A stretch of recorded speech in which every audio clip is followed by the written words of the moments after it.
can't believe you did this, I shouted, slamming the stack of bills on the kitchen table. Robert didn't flinch. He just looked at me with that same tired, smug expression. Alex, calm down. It's not what you think. Not what I think. I shot back.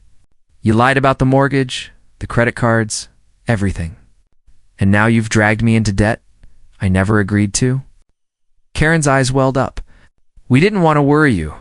You're always so serious about money. We thought we could handle it. Handle it? Mom, it's thousands of dollars. Do you even realize what you've done? My voice cracked, half from rage, half from disbelief. Melissa leaned against the doorway, arms crossed. You're overreacting, Alex. It's just money. Just money? I repeated, incredulous. Do you have any idea how that sounds? Robert finally stood. Alex, we didn't disown you. We made a mistake. It happens. Families make mistakes. Mistake.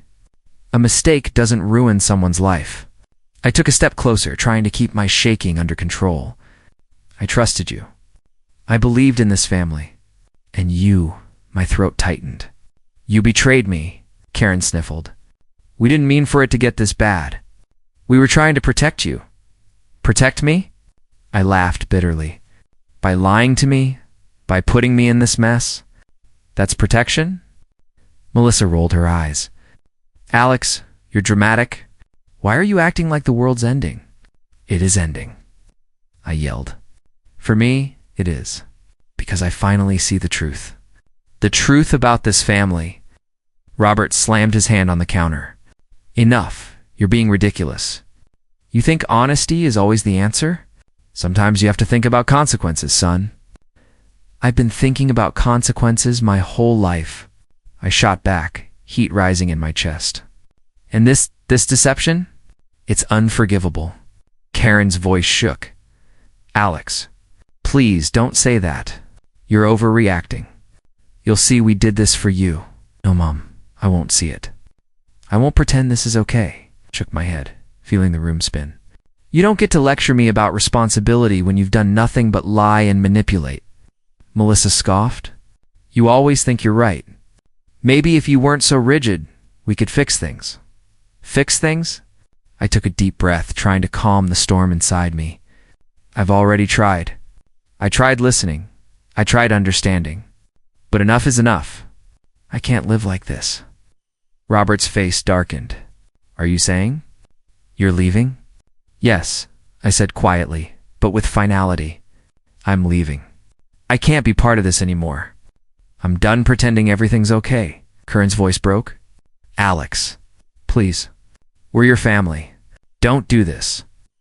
I already have, I said, my voice firm despite the tears. I tried to save this family, but it's too late. You chose your lies over me. Melissa's jaw tightened. Fine. Leave. Go wherever you want. See if we care. I grabbed my jacket, my small duffel bag already packed with what little I could afford. You'll see, I said as I walked toward the door. You'll realize what honesty really means someday. Robert's voice followed me. You're making a mistake. I paused, letting it hang in the air, then stepped out into the cold night. My car was waiting, keys in my hand, my heart pounding. I took a deep breath, trying to steady myself. Sitting behind the wheel, I felt both empty and liberated. The house, the lies, the betrayal lie, was leaving it all behind. I had nothing but my car, my savings, and the hope that somewhere out there, honesty and integrity still mattered. I turned the key. Engine on. And just like that, I drove away from the family that had disowned me, from the people I had loved, and from the life I had known. I parked my car in the small lot behind Emily's apartment, gripping the steering wheel longer than necessary. Thanks for letting me crash here for a few days, I muttered as she opened the door. Emily smiled, her eyes soft but cautious. Alex, it's fine. I know things got messy. You can stay. This messy doesn't even cover it, I said, stepping out, my hands trembling. My family, they disowned me. Just like that. I know, she said quietly, guiding me inside. I read your texts. I can't imagine how you feel. I flopped onto her couch. It's not just the money, Em. It's everything. Trust, respect, love, gone.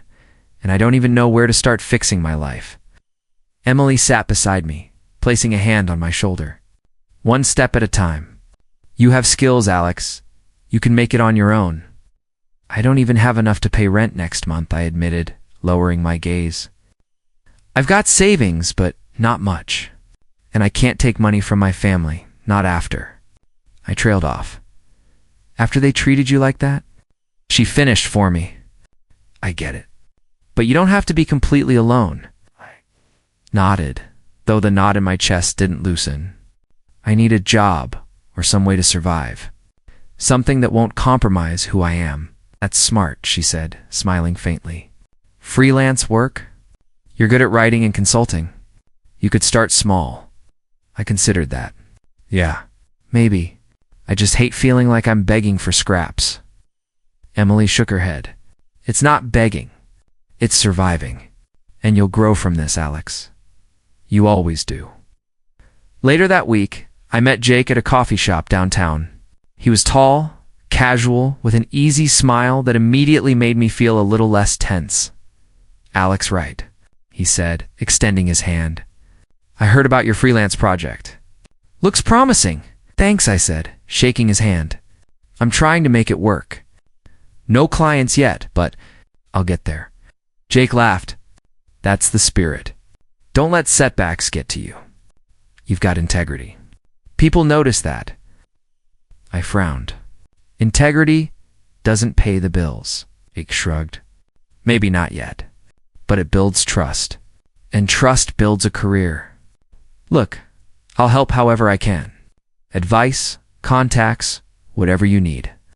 I felt a strange warmth. For the first time in days, I didn't feel completely isolated. I appreciate that.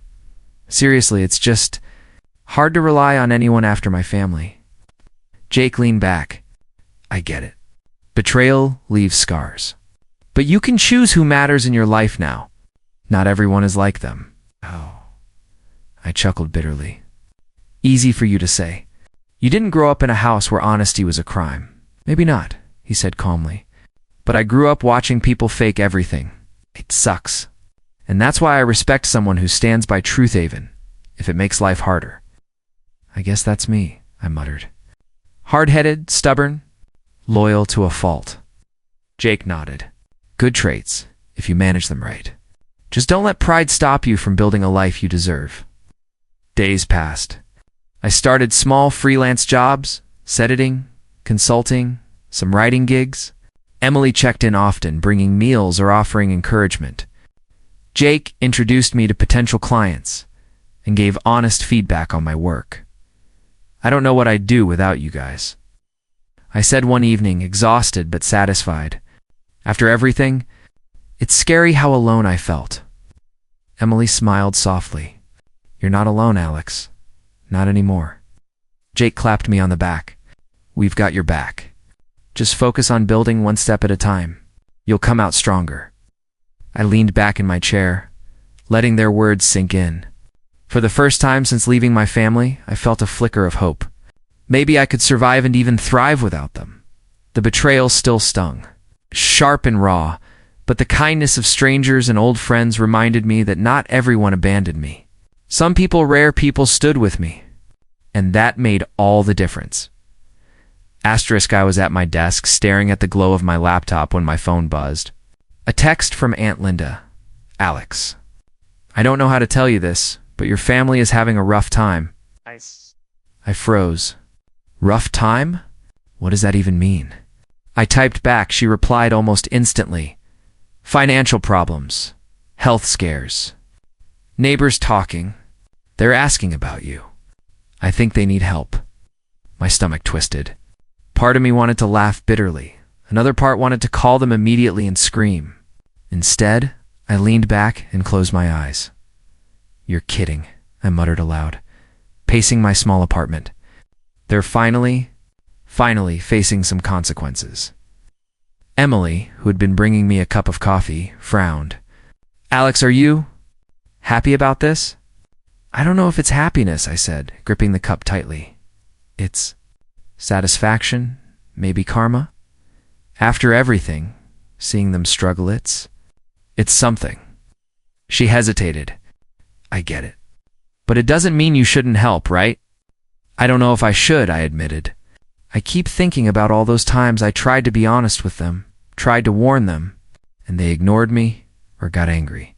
I can't just forget that. Emily sat down across from me. So you're holding them accountable in your own way? I nodded. Yeah, that's one way to put it. I'm torn. Part of me wants to help their family, but part of me wants them to feel the weight of their mistakes. The next day, I ran into Jake at the coffee shop. Rumors? He asked, raising an eyebrow. I sighed. Aunt Linda texted me. Apparently, my family's life is unraveling. Financial trouble, illnesses, social embarrassment. Even some friends and relatives are talking about them. And they're asking about me. Jake leaned back, considering. And what do you feel about it? Conflicted, I admitted. Part of me wants to intervene. Part of me wants to see justice served naturally. You've been loyal to your morals this whole time, he said. Maybe letting things unfold is part of that.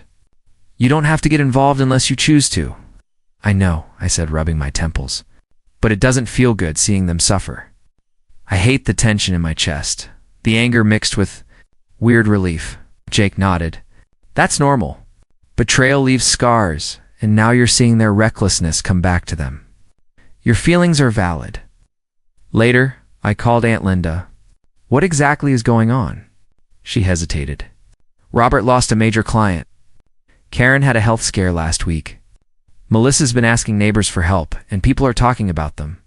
They're embarrassed. Let the information sink in. And they're calling you. Indirectly asking about me? Yes, she admitted. I think they realize they pushed you away, and now they're realizing how much they need support. I laughed bitterly. Funny, isn't it? The people who demanded loyalty from me are suddenly desperate. Alex, Linda warned gently. Don't let anger guide you. You can help if you want, but make sure it's on your terms. I leaned back in my chair. I'm not sure yet. I've got a choice. Let karma play out, or step in and remind them who I am. Either way, they'll learn something. Flashbacks hit me, Melissa, lying about borrowing my savings, my parents pretending debts didn't exist. I clenched my fists. I won't be a doormat again, I whispered. If I help, it's my way. If I don't, it's their consequences, not my revenge. I ended the call and stared out the window. The city lights blurred as my thoughts swirled in disbelief and a strange satisfaction. Maybe the hardest lesson was patience. Watching them stumble, knowing I stayed true to myself, it felt justified. Asterisk, my phone rang just as I was finishing a late dinner. The caller ID read Melissa Parker. I froze, staring at the screen. My hand shook slightly before I answered. Hello? I said cautiously. Alex, I need your help. Melissa's voice trembled. It's bad. Really bad. Mom, Dad, there. We're in over our heads financially. I don't know what to do. I stayed silent for a moment, my heart pounding. You waited until now? I asked quietly. After everything? After how you all treated me? Melissa's voice cracked. I know, and I'm sorry. I never meant for it to go this far. Please, I'm begging you. I ran a hand through my hair. You realize asking for help doesn't erase the past, right? You lied, manipulated, and disowned me. And now, you expect me to just fix things? I'm not asking you to forgive us, she said quickly. I need guidance, maybe some financial support. We're desperate, Alex. Pride isn't helping us anymore. I sat down, gripping the phone tighter. I've thought about this for days. Part of me wants to help. Part of me wants to let karma do its work. Do you even realize the mess you created? Yes, she admitted, voice low. And I hate myself for it. But I'm asking, please. Not as your sister, but as someone who's drowning. I exhaled sharply. Okay, I'll help, but only on my terms. Understand that. No lectures, no guilt trips, and no pretending we're a perfect family again. Melissa hesitated. Terms? What? What kind of terms? You're going to listen, I said, my voice firm. First, every single financial decision you've been hiding will be on the table. Transparency, Melissa. No secrets. Second, you'll follow my advice on how to fix this, or you don't get a dime. Third, you acknowledge what you did to me. No excuses, I can do that, she whispered, though I could hear hesitation and understand this, I said, my tone cold but controlled. I'm not doing this because I love you blindly anymore. I'm doing this because I refuse to let this family continue making the same mistakes. Melissa was quiet for a moment. Alex. Thank you. I understand. I'll follow your rules. Please. Just help us survive. I will, I said, feeling a strange mixture of relief and control. But don't mistake this for forgiveness. We're not there yet. You need to earn it, not demand it, she sniffled. I will. I promise. After hanging up, I sat in silence, thinking about the power shift. For the first time, I wasn't the powerless victim. Asterisk. I was the one setting the terms, the one with control. I had chosen to help, yes, but I was doing it on my own terms, claiming my integrity while challenging their pride. Emily peeked into the room. Everything okay? She asked, concerned. I think it's the turning point, I said, leaning back in my chair. Melissa called, begging for help. I agreed, but on my terms. Finally, I'm deciding how this plays out. She smiled softly. Sounds like you found your power. I nodded, still tense, but feeling a spark of something new: confidence, control, a sense of moral high ground. They'll learn the cost of their lies. Slowly, painfully, but they'll learn. Jake called a few minutes later. Everything good? He asked casually. Yes, I said, holding the phone tight. I'm helping them, but it's not charity. It's accountability. I set the rules, and they have no choice but to follow them. Sounds like growth, he said. You're not the same Alex they tried to control. You're steering your own ship now. I let out a small laugh. Yeah, steering my own ship. For once, I get to decide who sails with me and who sinks on their own. I hung up, staring out the window at the city lights. This was it, the shift from victim to someone who made their own decisions. I wasn't just reacting anymore. I was acting. And for the first time since leaving home, I felt powerful. Asterisk. I called Robert the next morning. Dad, we need to review the finances, I said, keeping my voice steady. There are consequences to the choices you made, and we need a plan. What do you mean consequences? He asked, irritation clear in his voice. You'll see, I replied calmly. First, we're going through everything with the financial advisor. No secrets, no excuses. It's time to face reality. A week later, I sat in a small conference room with Robert and the advisor, Ms. Caldwell. She shuffled papers and sighed. Mr. Parker, the mismanagement here is extensive. Past decisions have led to serious losses. Some actions could have legal repercussions if not addressed immediately. Robert's face paled. I didn't know it was that bad. I'm not surprised, I said, voice quiet but firm. You didn't want to face it when I tried warning you. Now you have no choice. Ms. Caldwell nodded at me. Alex, your clarity and patience have been impressive. You've helped them stay accountable. I shrugged slightly. I'm just doing what needs to be done. Honesty matters more than pride. Robert leaned forward, frowning. Alex, I didn't realize how much I'd messed up. I owe you an apology. Words don't fix everything, Dad, I said evenly. Actions do. You need to accept responsibility and follow the plan, or things will get worse. Karen called later, her voice shaky. Alex, neighbors are gossiping. People are judging me. I feel humiliated. I'm sorry, Mom, I said gently. But this is the result of hiding the truth. You wanted to protect appearances, and now you're learning the cost. I'll help, but only if you commit to transparency. She sniffled. I understand. I'll do whatever it takes. Over the next few days, I watched subtle shifts. Robert reluctantly contacted clients, apologized, and restructured some accounts. Karen attended community meetings with honesty, facing the social fallout head-on.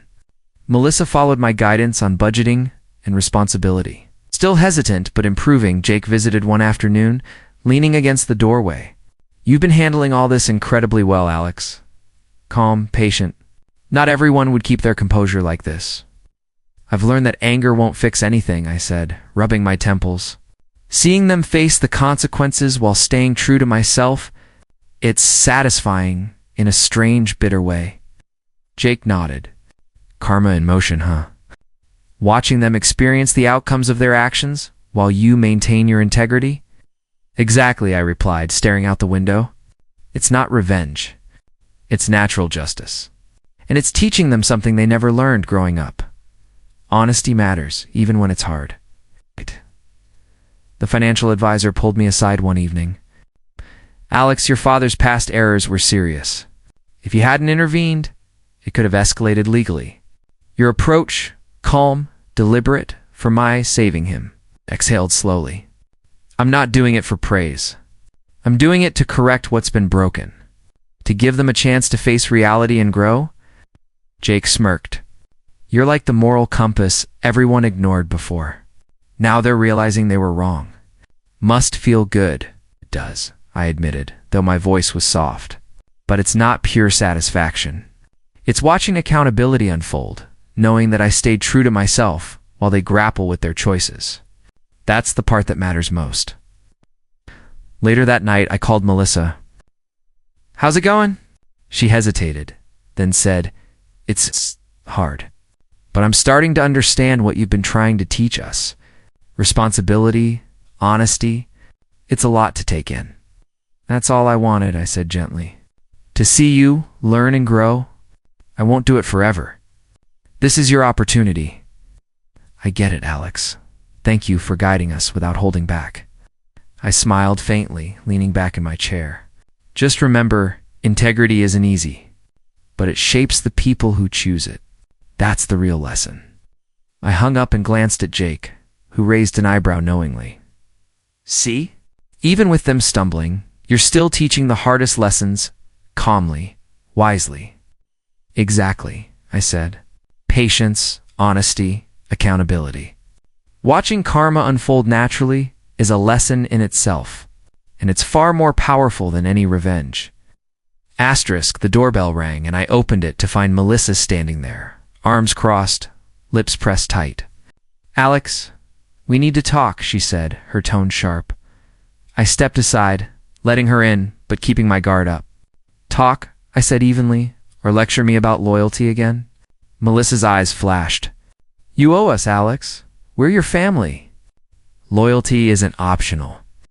I laughed bitterly. "Oh, you? After everything? You mean after you lied, manipulated, and disowned me? That loyalty?" Her face twisted. "You don't understand? Family sticks together.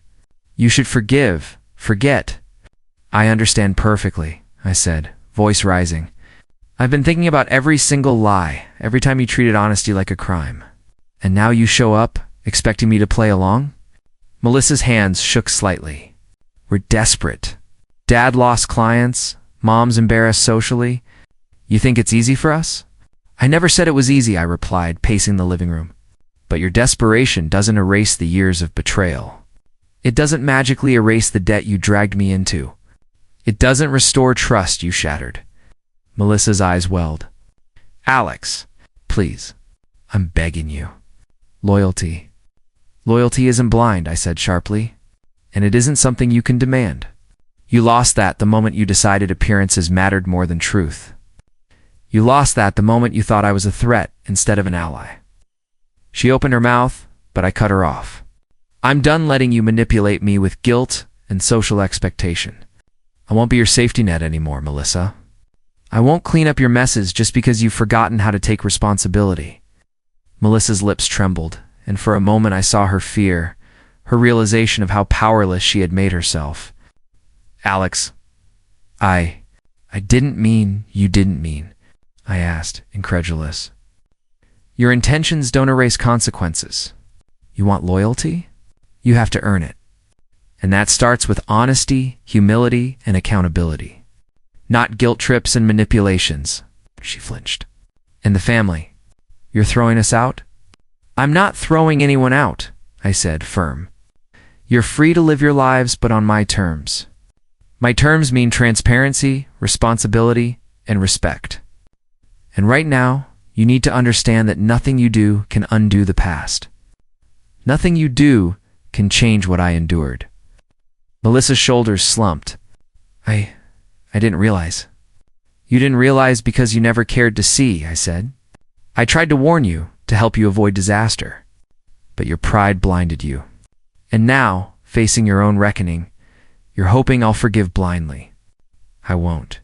A long pause followed. Then Melissa pulled something from her small worn box. Alex, I want you to have this. Mom and Dad say it's yours. The Parker heirloom. Maybe. It belongs with you now. I took it slowly, turning it in my hands. The weight felt symbolic, heavy with history and memory. I'm not taking this to appease anyone, I said. I'm taking it because it's mine. But it doesn't fix anything. It doesn't restore trust. It doesn't change the years of lies. It's just acknowledgement? That's all. Melissa's lips trembled and she nodded. Understand. I looked at her, then at the shadows of the living room where my parents' echoes seemed to linger. This ends with honesty, Melissa. Not loyalty demanded by fear or pride. You've had your wake-up call. Now, it's your choice to face it, Tor. Keep living in denial. She swallowed hard, tears streaming silently. I'll do better. I hope so, I said softly, placing the heirloom carefully on the table. But remember, Alex Parker isn't a fixer of broken pride. I'm a man who values truth. And that's non-negotiable. Melissa nodded again, quieter now, defeated yet aware. I watched her leave, the door clicking shut behind her. For the first time, I felt catharsis, a release of years of anger, disappointment, and hurt. I leaned against the wall, exhaling deeply. The confrontation had drained me, but also empowered me. I had drawn the line. I had spoken my truth. And finally, I was free of the burden of their hypocrisy. I poured myself a cup of coffee, staring out the window at the city lights. The apartment felt calm, quiet, and mine. The past weeks had been a whirlwind family crises, confrontations, tough decisions, and now, finally, I felt a strange sense of peace. Jake leaned against the doorway, sipping his own coffee. You seem lighter, he said, like a weight's been lifted. I think it has, I admitted, running a hand through my hair. I've realized something important. I can help my family, but I don't have to compromise who I am. Jake nodded. Sounds like you found your balance. Not revenge, not blind loyalty. Just integrity. Exactly, I said. Look, I've seen them struggle. Dad's rebuilding clients, Mom's facing her social shame, Melissa's learning accountability. I'm guiding them, yes, but I'm not sacrificing my peace for their mistakes. That's my line. Jake smiled. I can't imagine how satisfying that must be. Watching them deal with consequences, but on your terms. I chuckled softly. It is, but it's more than satisfaction. It's growth. I've grown stronger, more patient, and I've learned the value of chosen family. People like you who support me without judgment, without manipulation. That matters far more than blood ties. Jake raised an eyebrow. In your family? They're adapting slowly, I said. It's awkward for them, learning to respect boundaries, facing the fallout of years of lies. But that's their path. I'm not carrying them anymore. I'm walking alongside them, guiding when necessary, but never stepping over my own integrity. A memory surfaced: my father hiding debts, Melissa taking advantage of my savings, my parents disowning me. I winced slightly.